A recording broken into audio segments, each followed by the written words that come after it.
Assalamualaikum warahmatullahi wabarakatuh. Perkenalkan, nama saya Ahmad Koma Sidiki dari Universitas Pendidikan Indonesia Kampus Purwakarta, Prodi PGSD semester 4 kelas C. Jadi 4C PGSD. Video ini dibuat untuk memenuhi ujian tengah semester, yang mana ini adalah UTS mata kuliah Kebijakan dan Inovasi Pendidikan yang diampu oleh Bapak Haji Dr. Agus Muharam MPD dan Ibu Wina Mustika TSPD MPD. Nah, di sini saya akan menyampaikan tentang proses inovasi, model proses inovasi Zaltman dan Ken dan Hobeck dalam kaitannya di sebuah organisasi. Nah, Zaltman dan kawan-kawan itu membagi proses inovasi ke dalam dua tahap. Yang pertama ada tahap permulaan, yang kedua ada tahap implementasi. Nah, dari tiap tahap-tahap ini dibagi lagi menjadi beberapa langkah atau sub-stage ya, sub-stage. Nah, oke, pertama kita akan bahas tahap permulaan. Nah, di tahap permulaan sendiri terbagi menjadi tiga langkah, yaitu ada langkah pengetahuan dan kesadaran, yang kedua ada langkah pembentukan sikap terhadap inovasi, yang ketiga ada langkah pengambilan keputusan. Langkah pengetahuan dan kesadaran ini diartikan jika seorang individu ataupun organisasi secara umum itu menyadari bahwasanya organisasinya tersebut perlu untuk mengadakan suatu inovasi. Nah, maka dari itu muncullah kesadaran-kesadaran ataupun keterbukaan pikiran bahwasanya ada yang perlu diperbaharui ataupun diperbaiki melalui inovasi dalam suatu organisasi. Nah, setelah timbul suatu kesadaran, maka langkah selanjutnya adalah pembentukan sikap terhadap inovasi.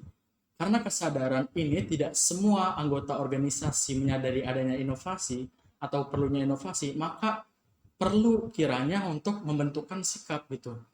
Organisasi atau si pemilik inovasi ini perlu untuk mengemukakan inovasinya agar muncul kesadaran secara umum dan membentuk sikap atau respons terhadap inovasi yang ada, apakah menolak ataukah setuju.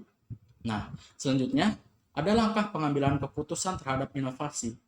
Langkah ini memegang peranan penting dalam kelangsungan organisasi, di mana perlu langkah yang tepat untuk mengambil keputusan ini, apakah inovasi tersebut diterima dan dilaksanakan atau ditolak, ataupun diperbaiki kembali inovasinya agar lebih sempurna.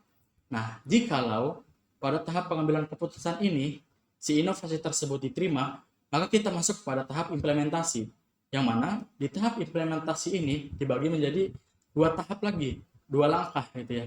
Yang pertama yaitu langkah awal atau langkah permulaan, yang kedua ada langkah kelanjutan pembinaan dari penerapan inovasi tersebut.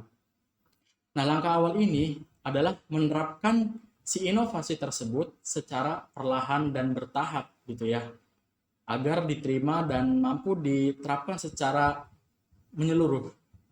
Nah, setelah itu baru langkah berkelanjutan dan serta dilakukan pembinaan dalam setiap proses penerapan inovasi. Nah, ini lebih mendalam lagi gitu.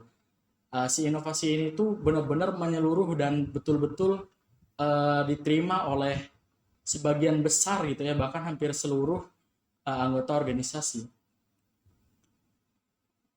Contoh simpel dari ini model ini adalah kaitannya dengan penerimaan model belajar daring melalui Zoom yang dilakukan saat perkuliahan atau pembelajaran online, di mana kita sadar bahwasanya saat pandemi ini memerlukan sebuah inovasi pembelajaran melalui virtual gitu.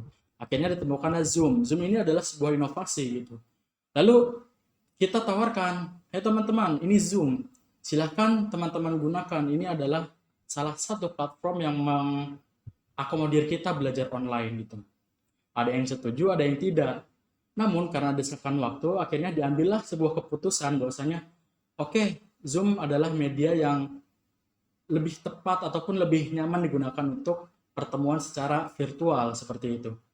Nah, lalu masuk pada tahap implementasi yang dimana di setiap kelas mulai digunakan Zoom ataupun Google Meeting untuk mengadakan perkuliahan secara daring gitu.